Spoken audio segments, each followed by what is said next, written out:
بسم اللہ الرحمن الرحیم۔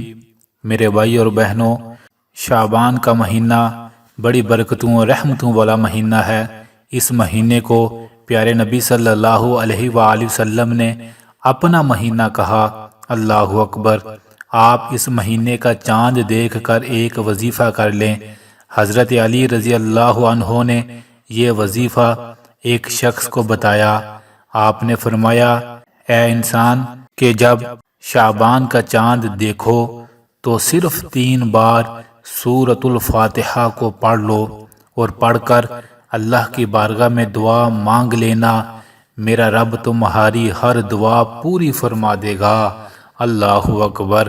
میرے بھائی اور بہنوں، جب آپ بھی شعبان کے چاند کا اعلان سنیں اور آپ کو پتہ چل جائے کہ شعبان کا مہینہ شروع ہو چکا ہے، تو اس کے بعد آپ بڑے آرام سکون کے ساتھ سورۃ الفاتحہ کو 3 بار پڑھیں اور اس کے بعد اللہ کو اپنا سارا دکھڑا، ساری پریشانی سنا دیں اور اللہ سے دعائیں مانگیں۔ انشاءاللہ شعبان کے شروع میں مانگی ہوئی دعائیں آپ کی زندگی میں بڑی برکتیں اور بڑی رحمتیں لائیں گی۔ اور سورۃ الفاتحہ کو جب کوئی بندہ پڑھتا ہے، اللہ اس کی بیماریاں دور کر دیتا ہے، دکھ دور کر دیتا ہے، غم دور کر دیتا ہے۔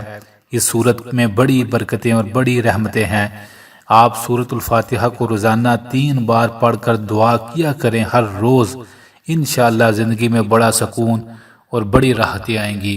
یہ وظیفہ ہر روز کر لیا کریں اور شعبان کے شروع میں بھی ضرور کیجیے گا۔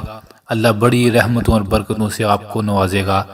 آخر میں ان تمام بھائیوں اور بہنوں کے لیے دل سے دعا ہے جو کمنٹس میں دعا کا کہتے ہیں، جو نہیں بھی کہتے۔ اے اللہ کریم، ہر انسان کے ہر غم اور پریشانی کو دور فرما دیجئے۔ آمین آمین۔